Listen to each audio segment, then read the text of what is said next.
శిశ్వంత్. నేను first year లో join అయినా, ఎంపీసీ తీసుకున్నా.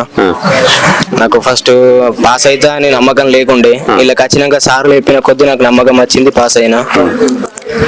మళ్ళా ఏంటంటే మాకు డైలీ సాటర్డే గేమ్స్ ఉంటాయి, యోగా నేర్పిస్తారు, ఫిట్నెస్ గురించి చెప్తారు. మా సార్లు కూడా మాకు అర్థం కాకుండా అన్ని చెప్తారు, పదే చెప్తారు. ఒకవేళ మనం ఆబ్సెంట్ అయినా కానీ మళ్ళా తర్వాత వచ్చిన రోజు ఇది రాలేవని చెప్తారు. ఎందుకు రాలేదు అడిగారా?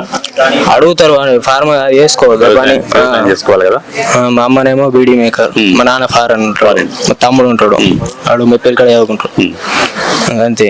మాకు నీళ్ళ సౌకర్యం అన్ని మంచిగా ఉన్నాయి, మంచి ప్రకృతి, చెట్లు మంచిగా. ఏం చెప్పాలంటే కాలేజీ గురించి ఏం చెప్పాలి? కాలేజ్ అయితే ఓకే ఇప్పటికి.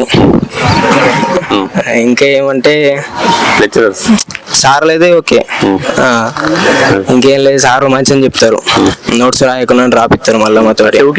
అది అంతే సాంప్రదాయం. Okay, very good. అది ఇంకేం కావాలనుకుంటున్నావు? నేను ఆర్మీ. ఓకే. ఆర్మీ అంటే ఇంటర్మీడియట్ అయిపోయినాక చేస్తారా, 10th క్లాస్ నుంచి? అది ఎప్పుడు 10th నుంచి కూడా ఉంటది. డిఫెన్స్ లో జాయిన్ అయితే వాళ్ళు ఇస్తారు, పోవచ్చు. ఓకే. ఆర్మీలో జాయిన్ అవుతా, దేశ రక్షణ కోసం పోరాడుతా. Very good.